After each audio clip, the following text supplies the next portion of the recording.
Premier livre de Samuel, chapitre 13. Saül avait régné 1 an, et quand il eut régné 2 ans sur Israël, Saül se choisit 3000 hommes d'Israël. Il y en avait 2000 avec lui à Michmash et sur la montagne de Béthel, et 1000 étaient avec Jonathan à Gibéa de Benjamin. Et il renvoya le reste du peuple, chacun dans sa tente. Et Jonathan bâtit la garnison des Philistins qui était à Géba. Et les Philistins la prirent.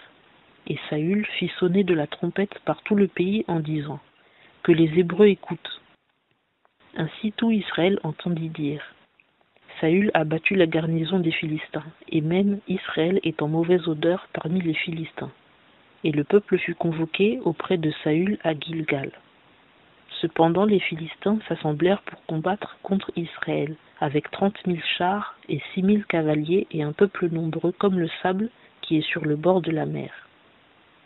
Ils montèrent donc et campèrent à Michmash, à l'orient de Beth-Aven. Or les Israélites virent qu'ils étaient dans une grande extrémité, car le peuple était consterné. Et le peuple se cacha dans les cavernes, dans les buissons, dans les rochers, dans les lieux forts et dans les citernes. Et des Hébreux passèrent le Jourdain pour aller au pays de Gad et de Galad. Cependant Saül était encore à Gilgal et tout le peuple le suivit en tremblant. Et il attendit 7 jours selon le terme marqué par Samuel. Mais Samuel ne venait point à Gilgal, et le peuple s'éloignait d'auprès de Saül. Alors Saül dit : amenez-moi l'holocauste et les sacrifices de prospérité. Et il offrit l'holocauste.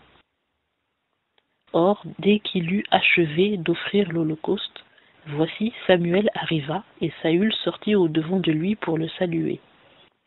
Mais Samuel dit : qu'as-tu fait ? Saül répondit : quand j'ai vu que le peuple s'en allait d'avec moi, et que tu ne venais point au jour assigné, et que les Philistins étaient assemblés à Michmash, j'ai dit : les Philistins descendront maintenant contre moi à Gilgal, et je n'ai point supplié l'Éternel. Et après m'être ainsi retenu, j'ai offert l'holocauste. Alors Samuel dit à Saül : tu as agi follement, tu n'as point gardé le commandement que l'Éternel ton Dieu t'avait ordonné, car l'Éternel eut maintenant affermi ton règne sur Israël à toujours. Mais maintenant ton règne ne sera point stable.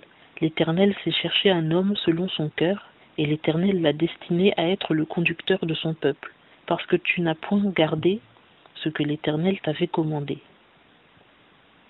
Puis Samuel se leva et monta de Gilgal à Gibéa de Benjamin.